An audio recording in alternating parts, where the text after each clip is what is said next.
So without further ado, I'd like to invite my esteemed panel to join me on stage. First up, we'll have Rahul Bibhuti to join us. And we'll also have Kameel. And last but not least, Arvinder. So if you could give them a warm welcome, that would be great. Thank you, everyone.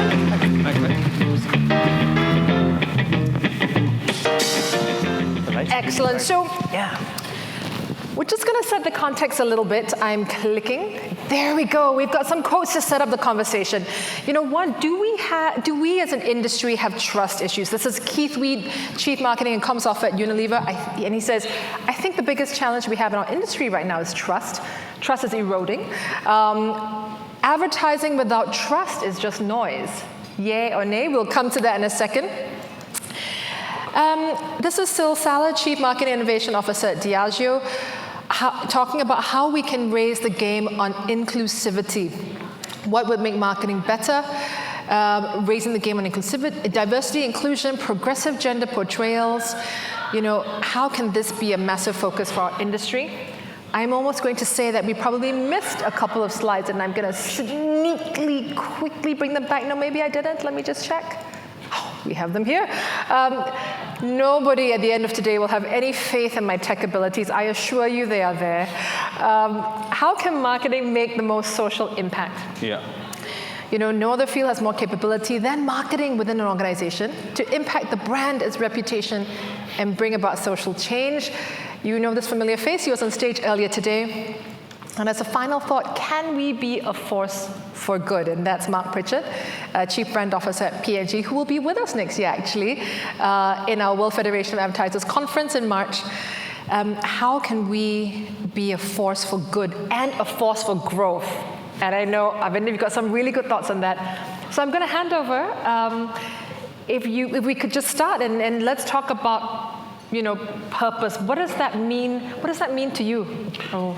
So if you look at brands, the way brands are built is to, you know, just have a reason why it should, just resonate with the, consumer. Purpose means that if you are talking to the consumer, how do you build the overall trust? So, for example, it's not important that all the brands should have trust, but it's important that if you that you should stand for a reason. You should have a very distinct proposition when you are talking to the consumer. Therefore, it's important that every brand should be very sharply defined, and out of that sharp definition, if you get a strong purpose, if you get a strong reason with which we can do something good for the society as well as for the individual, then it is the sweet spot which will lead you to have a very rapid growth. Okay, Kameel, we talked about areas of purpose. You know, what are the big areas? Sustainability, diversity. What are your thoughts? So I think purpose comes in many forms, and depending upon the type of brand and the nature of the brand that you have, your purpose may be different. Some brands evolve organically to serve a purpose, to specifically come out and do something. Other brands, it's more based on the industry or the type of type of company that they are. But broadly, you've got diversity, ethnic diversity, gender diversity. Today we even hear about disability diversity, making sure that you've got broad inclusion of all categories. Then you've got the environment. That's very important, something that you've heard a lot about today. We talk a lot about the plastic and the single-use plastic campaign, which has become a phenomenal rage. Who would have thought a year ago that we would be banning plastics or and taking such strong steps towards plastics? And then I think one of the biggest elements is something that is often overlooked, which is community and people, both internally within your company as well as externally. How is your brand impacting the places and the people around you? So as a company or as any organization has a responsibility, a social responsibility to the environment that it's in, what are you doing both to help that environment in and around you, the people that work with you, and the people whose lives you impact? So I would say, broadly speaking, 4 good topics around around social impact and purpose. For sure. And you mentioned community. I'm guessing, well, I wouldn't guess, I know one of the best people to talk about that would be you. Arvinder, so tell us about community and purpose. So first, let me qualify by saying, we asked what is purpose, right? I don't think I'm erudite enough to answer what purpose is, but I'm not stupid enough to at least tell you what it is not. But what purpose is not for sure is it is not a mission statement or a vision statement that one slaps on a visiting card or on the back of your reception. Because that tells me if that's the way you live and breathe your brand purpose, you haven't understood the reason why you're working in that organization or what that product or service is doing at large in the society in which it operates. But with that qualifier, if you look at, because I work at Twitter, I'm going to give you more of a Twitter perspective on how we see it play out. So what is Twitter? Twitter is a platform. We have our own purpose. Our purpose is very simple. It is to serve the public conversation, right? Yes, we have business objectives, we have a mission statement, but our purpose is to serve the public conversation. If that's the purpose, everything we do internally and which manifests externally is to help. Even if that objective or the new project we do does not answer this question, is it helping serve the public conversation, then everything else we do is inauthentic to that purpose, and that is short-term, and that is in fake, that can be smelt by the audiences.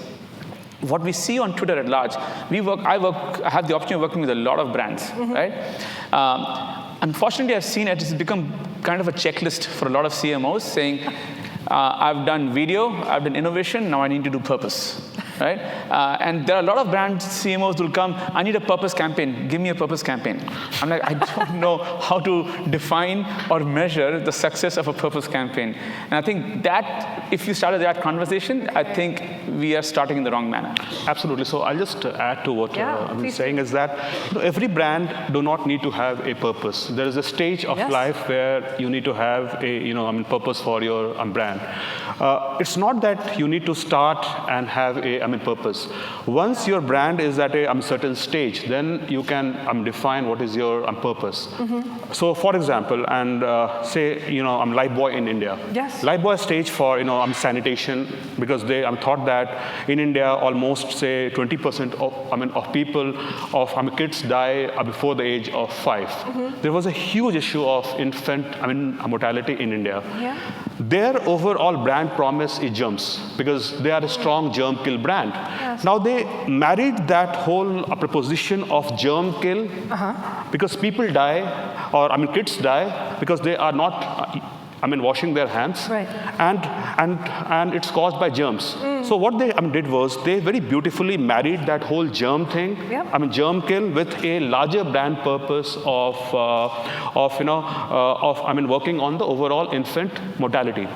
I used to work on a brand called Horlicks in India. I used to work with GSK. GSK is a unipolar brand in India. It has got around 60% market share.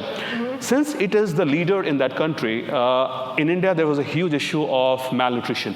So it came with this idea that there is a hidden hunger among a lot of people. And therefore, they came with this idea of how do I remove malnutrition in India, which was very strongly linked with their overall brand promise of nourishing best potential in every kid. So the starting point is, what does your brand stand for? And then how do you marry that with purpose? And not that you start with purpose and then start with brand proposition. So it's almost knowing what your brand stands for independently of society's needs at the point, and then kind of thinking, right, well, can this impact the greater good or a larger, the society at large? What do you think, Kameel? Well, actually, I'm really glad you bring it up, because I think that it's important to understand the difference between good work, or CSR, and purpose and campaigns. These are 3 separate things. Just because you can't create a campaign around something doesn't mean you shouldn't do good work. In some countries, you're even legislated, you have to do CSR. You've got to dedicate a portion of money, you've got to dedicate, and not just funding, you also may have to put manpower in. But that, and whether or not you're legislated to do it, it's still a good thing to do for the community that you're in and around. And that generates what you'd like to call organic trust, and helps you build and develop the message amongst your community and amongst your viewers and your audience that, hey, this is a brand that stands and actually believes in what it does. And that organic trust building is very important. Then you've got purpose itself, which is my main mission, my intent. For, intent. Exactly. What is your brand structured around? Is it driving human progress through technology? Is it possibly impacting children or helping something else? And if that's aligned tightly with your brand vision, then there is an opportunity to attach branding to it. I fully agree. And that prevents that problem of customers being able to smell the difference, as you put it. Yeah. So, is your purpose, and your campaign tightly aligned? But make no mistake, the fact that you've done good work doesn't mean that you should be going around shouting about it. That may not necessarily come off well. Is that really something that you need to talk about, or is that something that a part of your trust building amongst the community that you have? So be a good corporate citizen because you should, but don't expect to get a medal for every good thing you do. Yes, not everything is medal worthy. Some things are, not everything. And especially today, with a lot of so much purpose-driven marketing, there's this danger of people saying, "Hey, I can attach onto that, or I can market that. Why don't we brand everything?" And that's not necessarily the best place to be. So why do you think it's so important now more than ever? I mean, this is from the Accenture Strategy Global Pulse research. It says that 62% of consumers want companies to take a stand on current and broadly relevant issues like sustainability or transparency. Why do you think, consumers demand this of brands right now, Arvinder? So if you look at the change that has happened over a period of time, right? Let me ask the audience here. We have a few hundred marketers sitting in the room. If you were given a job option today, where you had 10 brands to choose where you want to work, assume your pay is equal, your freedom is equal, the ability to innovate is equal, everything is equal. How do you choose which brand you want to associate yourself with? And when you answer that question, you will find that you will be connected more to brands that connect with the purpose that you feel strongly about. Yeah.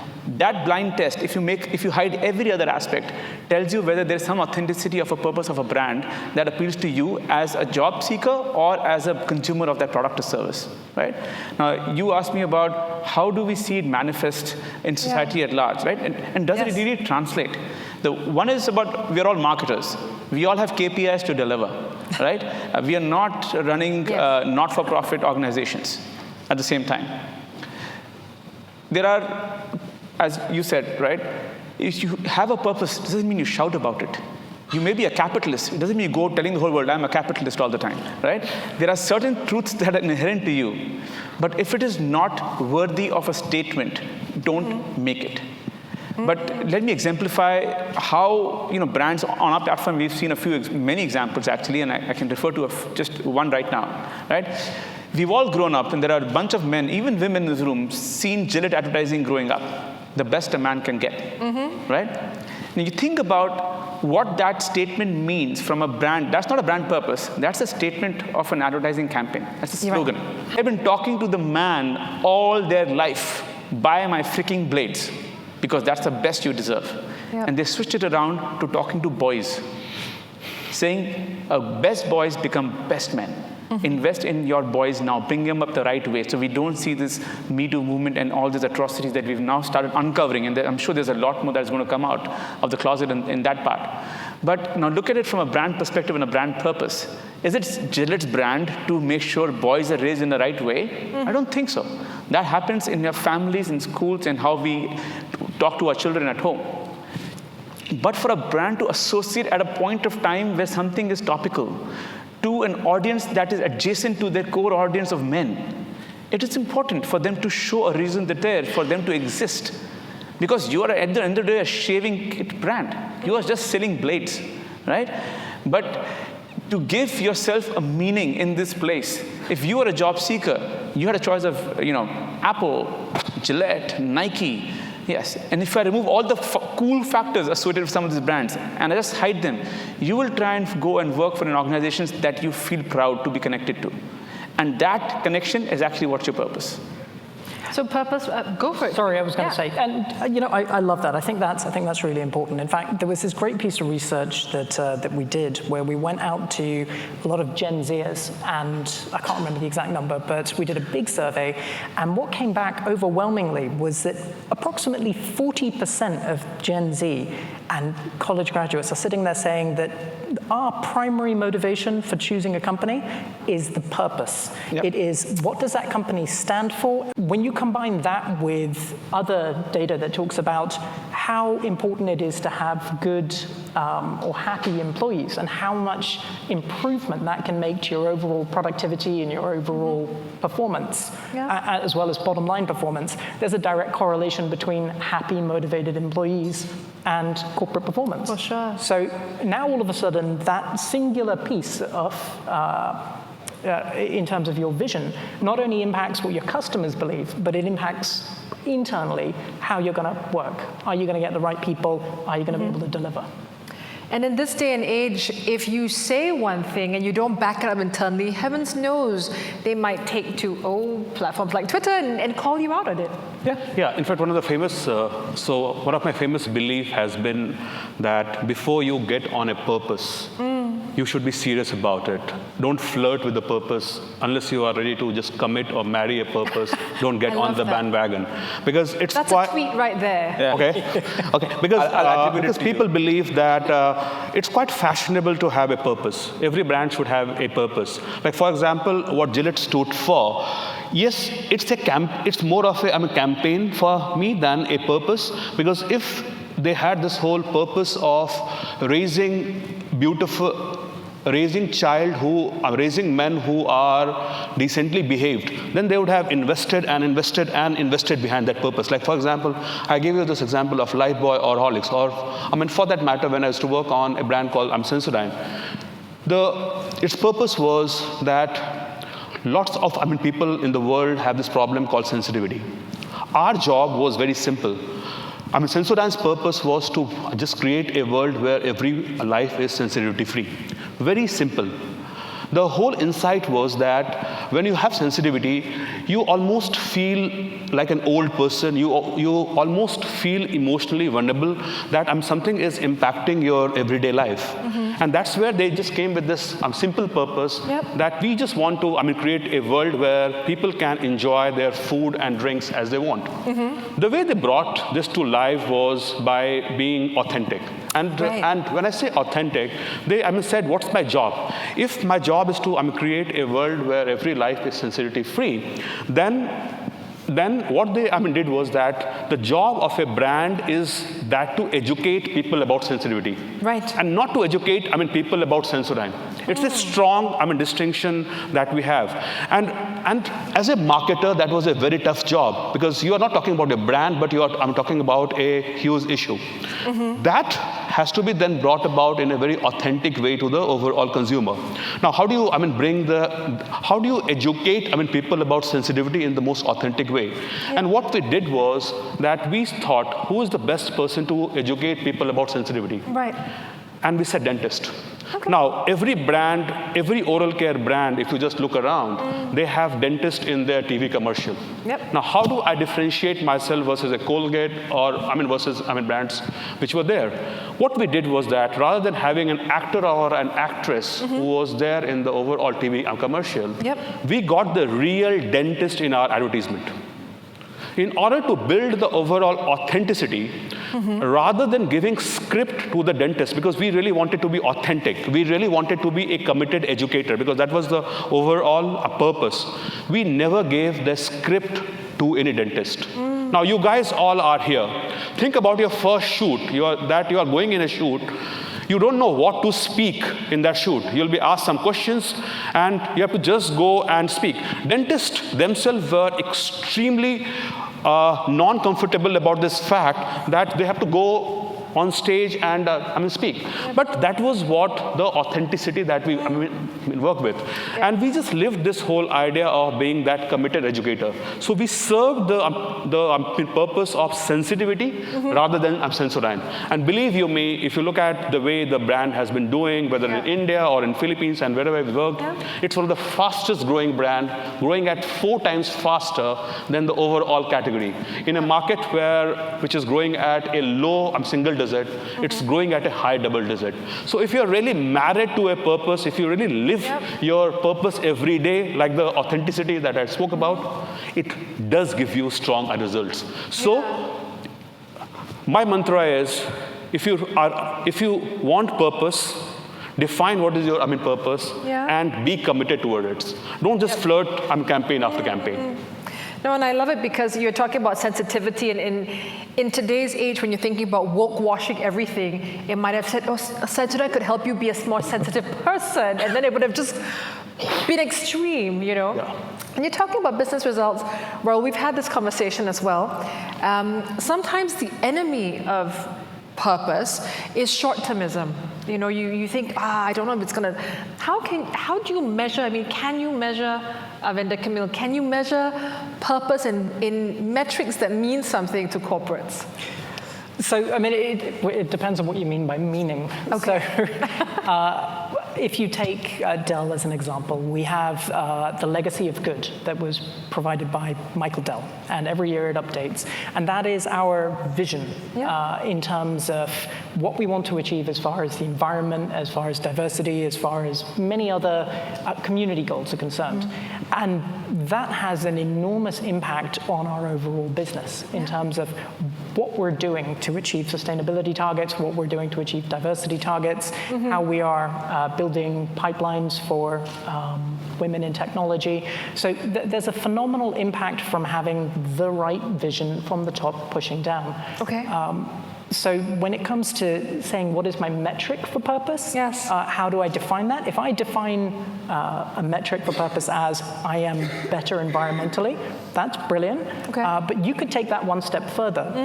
You may be able to say, because I have an Energy Star rating, am I able to outperform my competitors? Because I have an EPAT rating, does that give me a better market position? That's good for the environment, that's aligned to our strategic corporate goals, and will it help drive our bottom line at the same time?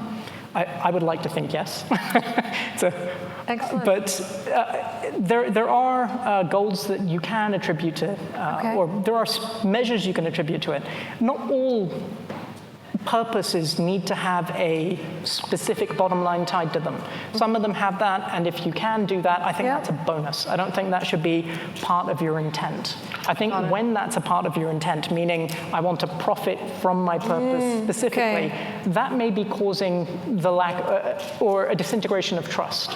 Yeah, there's a very famous saying that doing well by doing good.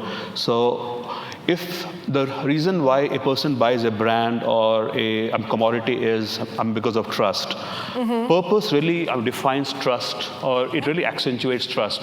So believe you me, in the long run, if you are on the right trajectory of purpose, it does give good result. And I've seen across brands after brands, it does result in strong results. And you mentioned some... Oh, I'm sorry, I was just going to say, and I fully agree. I think one of the things that I'd love to highlight just on that is there are reports that have come out, I think, I can't remember the name of the publishing house off the top of my head, which highlighted how much more people are prepared to pay for green or environmentally friendly goods. Absolutely. And they've demonstrated repeatedly, year after year, a customer will pay 5% more, and you will have a very small peel-off in demand.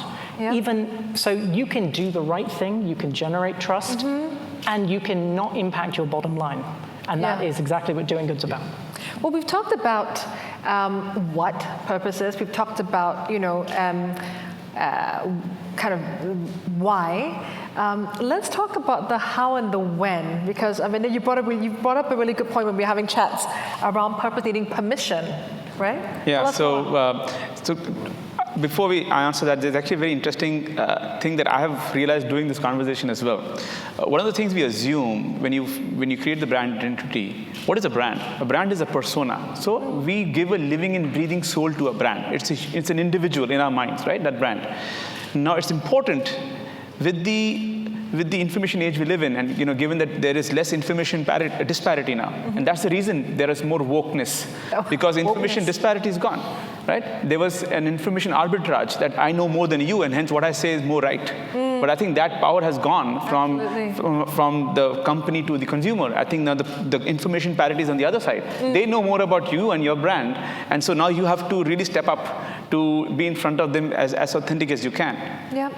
Which means, if your brand is a personality, you don't always have a right to shout at your consumer or your audience to proclaim what your purpose is.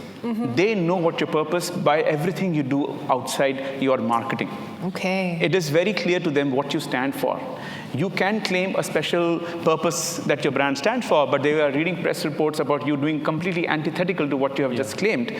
They will not, take your claim seriously. But so if the brand is a person, the reality is, how does that person react to the realities of today's environment? And I'll give you an example. Okay. We all know Nike, iconic brand, global juggernaut. Some of us probably wearing those shoes right now. I wish I was. Me too. My feet are killing me. Me too. But incredible, iconic brand. And look at today's environment. It's a political deadbeat of you're either on the right side of the equation or on the left. Yep.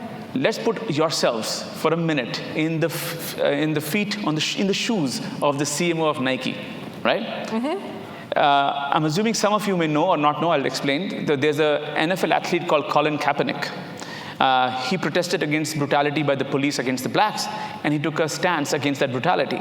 And he kneeled when the national anthem was playing during the NFL games, and which the NFL said you cannot do that, and if you do, you will be out of the NFL. Now imagine you're a kid, Colin Kaepernick, growing up with a vision of playing the NFL, getting fame and riches, and in your first season, you take a stance, a political stance against police brutality, and you are kicked out of the NFL, which you have just qualified to get in. Now what happened next? This guy has lost his livelihood and his newfound fame. Yeah. At the back end, Nike said, don't worry, buddy, we got you. Nike paid him as a brand ambassador for a year without disclosing it to anyone. So this guy was basically survived on Nike sponsorship for a year. What did Nike do next? Now just keep imagining yourself in the shoes of the Nike CMO. On a year later, on the anniversary of Just Do It, Nike launched a campaign with Colin Kaepernick.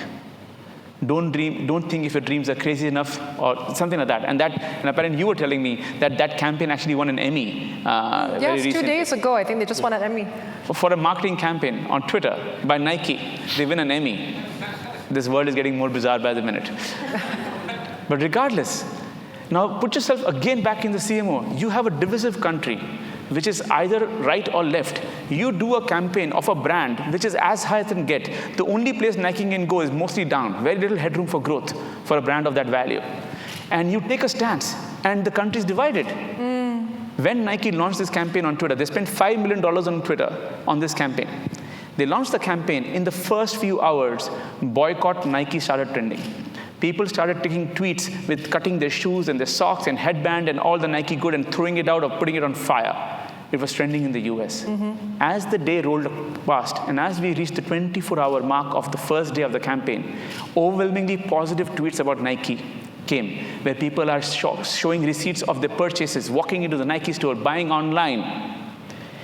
In 30 days, Nike's online shopping went up by 34%. Wow. In 30 days of a $5 million marketing spend, their market cap went up by $6 billion. Wow. Now I ask you this, how many campaigns have you run in your life where you have given an ROI of 5 million to 6 billion? And they did it so cleverly, so smartly, but with an incredible intent and purpose behind it. But the thing is, you could then ask, is it authentic or inauthentic? Yeah. Well, Nike followed it up. They have sponsored an athlete after athlete after this, basis on cause and issue. If it was a one-trick pony, I think I would have given Nike marks for being the most smartest marketing gems in the world. But because they backed it up with athlete after athlete, disabled athletes, women athletes, LGBT athletes, they went on and on. Athletes we have never heard of and we may never hear of again. I've seen one tweet that just becomes viral, but the way they have done this and carried that cause, because beyond running, there has to be something that Nike stands for, right? Yes. And that's what they're moving on to. And I would love to be a fly on the wall in that meeting where a CMO turns up to the CEO and says, hey, there's this athlete that's just gotten a huge amount of bad press and bad publicity. I want to give him $5 million and do nothing for a year. And maybe it'll pan out. I mean, talk about being aligned to vision. Somebody's got a lot of guts to be able to turn up or has to be tightly aligned to that company's purpose. So I think, where do you get a confidence to take a call like that? That goes back to who you are as a brand. Yeah. Not every brand will have the guts to take a call of that stature. And they do not need as well. Not every brand needs to have that guts to take that call. Since Nike stands for, just taking the best out of every athlete so they could live that value. They could have lived a very comfortable life of just backing athletes and, safe athletes. Yeah, and I'm not saying that they did the wrong thing, but since they have that value, so they did that. Exactly. But not every brand needs to have the same, needs to just join on the bandwagon and join every cause. I go back to my old thing that if you are going on a purpose like Nike, you should be then ready to face the wrath. For example, in that time when their shoes were being burnt, you should have that whole confidence that this will come back. Or this can go horribly wrong, right? But they had that whole confidence that if I am standing for the right cause, I am willing to take the whole wrath of the society, as well as it would have gone wrong. But they had that whole confidence. Exactly. And that's where this whole purpose comes from. So you have to really believe deep inside you that you're standing for this cause and not just move from one purpose to other. And I just want to demystify the word purpose. I'll give you another example to help further demystify, because I cannot talk cloudware. This word purpose is too broad for me, and my English is not too good to understand this vaporware conversations. So I keep going around to more practical examples I can relate to. You look at, we've all unfortunately have heard of the multiple mass shootings that happened in the US, right? And there was one that happened earlier this year, I forget now, there's just unfortunately been so many of them. And so which is a big association that stands for not gun lobbying? It's the NRA, right? National Rifle Association of America. They are the biggest lobbying group. They have a lot of politicians on both sides of the aisle funded by the NRA. And when this mass shooting happened, there's a kid called Emma Gonzalez. She's a teenager, right? She gave the loudest 1-minute silence I've ever heard on Twitter. She basically came for a press conference after the shooting, and she just stood in front of the mic, and tears were rolling down her eyes. This kid joined Twitter in 2018, January. The NRA, with the multiple billions of dollars funding, joined Twitter in 2009, 10 years ago, in January. NRA has 720,000 followers in the last 10 years. Emma Gonzalez has 1.6 million followers in a year. She's a kid with no money to do a marketing campaign to get followers on Twitter. Okay? Basically, it's a purpose that identified her and got her the voice. Yep. Now you look further. You have a lot of companies in the US that back and sponsor the NRA in some form or the other. A horde of them. What happened when the shooting? People on Twitter came out and started calling out these companies. Saying, hey, you Delta, hey, you this, hey, you that. Why are you sponsoring the NRA? They stand for killing our children. One by one, a few of these companies started dissociating themselves with the NRA. Dick's Sporting Group, which is a massive offline retail for sporting goods in the US, actually took a more proactive stand, because they used to be part of the NRA from a sponsorship perspective. And they went out against the NRA, saying not only we will dissociate, we will actually stand against the NRA, right?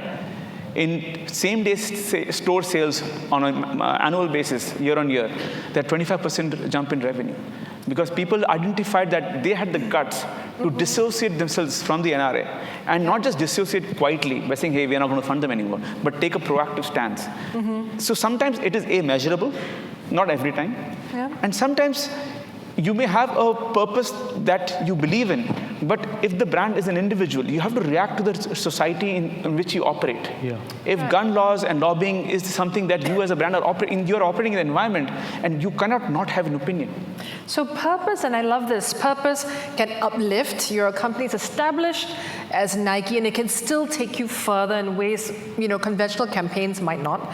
Purpose defies age, defies budgets, defies rational thought because it's emotionally led. On the flip side, if you get it wrong, it can go worse for you than you imagine in so many ways, right? What do we do? How do we change course? To what you're saying, you have to respond to society. How do you change course and still be authentic and still be relevant? Yeah. Open to the floor. Okay. So let me go this. Purpose. Every brand's there's a huge pressure on every brand to have purpose because it's the fashion, as I call it. Every brand wants to be on this fashion bandwagon of having a purpose. And I go back to my initial statement to say that you should have a purpose only when you are committed to it. Not that every brand needs to have a point of view on everything that is happening in society. When you define a brand, the first thing that you define, and I live a brand every day, first thing that you have to define is what you stand for. And more importantly, you have to just define what do you not stand for, right? Okay. Because if you just take any purpose for no rhyme or reason, because it's fashionable, I call it a candle, burning on both ends. Okay. It will not end the night. It's really going to burn you down the way. Take a purpose only when it suits your brand personality, only when when you just stand for it, only when you are committed to live through that whole bandwagon, like the way Nike stood on its feet, despite the fact that there was a flag on it. If you just start flirting with the purpose, believe you me, it's going to do more harm to your brand rather than it's going to do positive. Because at the end of the day, the overall relation between a brand and a consumer is the trust. And once that trust gets eroded because of lack of authenticity, it really is going to be a tall order for you to just get back. Absolutely. Kameel, what do you think? Well, I actually agree, and I think the key word is trust. Yeah. I think when it comes to purpose, a lot of it is about building trust with your community, building trust with your customer. And that doesn't happen overnight. Yeah. And that has to be thematic. So you can't wake up one day and say, hey, this is what we stand for, when you didn't stand for that yesterday. That's weird. It doesn't resonate. It's not going to make any sense to your customer. That's not to say that you can't do things or you can't talk about things that you've done that are good. Unilever just very recently achieved 100% renewable energy. Sustainability. Sustainability goals, right? Yeah. So they run on 100% renewable energy. That's incredible when you consider how big Unilever is. Nobody heard about that when they were at 80% or at 50%. Even 50% renewable energy is phenomenal. That's still, Now that they're at 100%, they're like, hey, you know what? We're at 100%. And that's great, but that is not something that they are, except for the press release and going out and talking about it, that's not something that they're, standing on the rooftops and shouting about. It's not trying to redefine their brand. So I think you can do good things, you can get rewarded for it, but if you want to build up trust, if you want to help establish yourself, then you need to do things repeatedly. And it's got to be in line with your brand, which I think seems to be something that we're saying on a regular basis. Cadbury's was a good example of this, with the Unity bar that really didn't go down so well.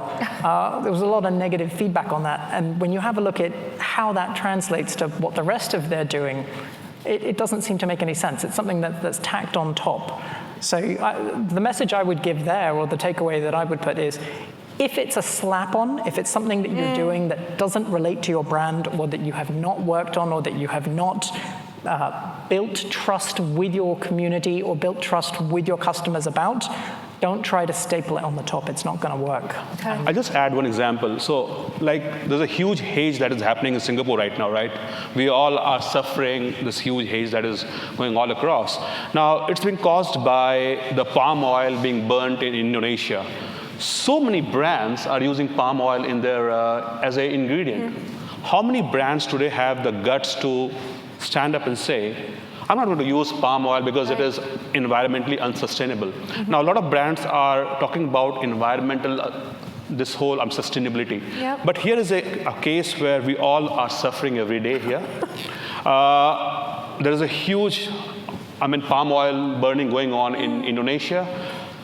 It's a huge opportunity for a brand to take a stand. And there can be a brand which can take this as a huge purpose, that I want a huge, sustainable, clear environment. Yep. And for that, they'll have to then give away this whole usage of palm oil that is being used all across. So there's an opportunity out there, and every Singaporean resident will back you. Arvinder, your thoughts? So first of all, I think brands should talk less. I think if all of you run campaigns, and number of campaigns you run, you can realize how many times you have reached out to your audience, and they're tired. Because if I have to listen to all these brands on a single swipe of a screen, it is noise. Yeah. It is. In that environment, you're trying to talk about purpose. So just always understand the context in which you're speaking. On the single swipe on multiple platforms on digital and social, I could be waiting for that shitty ad to end and looking for the skip ad button so I can get to the content I really want to watch. And then you will come on screen and say, my purpose is this, and I identify sustainability. The user is not interested in your sustainability goals at that point of time. They want to watch the Lady Gaga video or the comedy clip on YouTube or something on Twitter. There has to be a context in which you operate. And that context is important. But what I see brands do a lot is they're shouting. Right? It's become a shouting match. I have 5 million to spend. If I don't spend in this quarter, next quarter my boss is going to give me 4.5 million. So I better spend that million, all that budget out, right? And then you say, how do I use the rest, $500,000? Let me put that purpose thing. We haven't done anything on purpose for a quarter, right? You got $500,000 to spend, I got space. So I think brands talk a lot. I think, we should talk less. Reach out at the appropriate times. Reach out with the right context in mind. Not because it's fashionable that you have to speak and this purpose. And I think not every topic needs your opinion. Yeah. Absolutely. It's also about action. If you're going to build trust with somebody, and I'm sorry I keep harping on about trust, but I think purpose is tightly aligned to trust.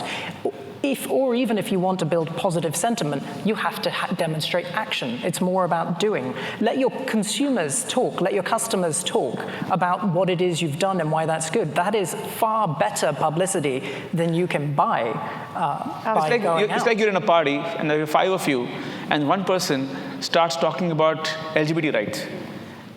And you're like, but who gave you the right to talk about LGBT rights? Because I have never seen you do any behavior that is supporting LGBT rights.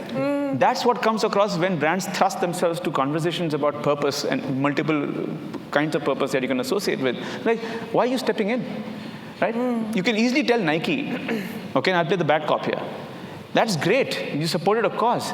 But the same company has been bunked on using cheap labor in Asia. Yeah. Right? So you have to earn the right to speak on the right conversations on topics that are aligned to the brand. And not everywhere you need to thrust your nose in just because you have a budget to spend. Absolutely. Yep. No, and on that note, we could say it all day, but as a wise person once said, we should talk less, do more. It's about action. It really, just to wrap up, I love this. Purpose needs permission. Don't flirt, commit, put a ring on your purpose or not at all. Not everything needs to talk about, and trust. Really all goes back to trust. So thank you, gentlemen, for a lovely, lovely afternoon of conversations, and thank you, everyone. Thank you. Cheers. Well, Mike.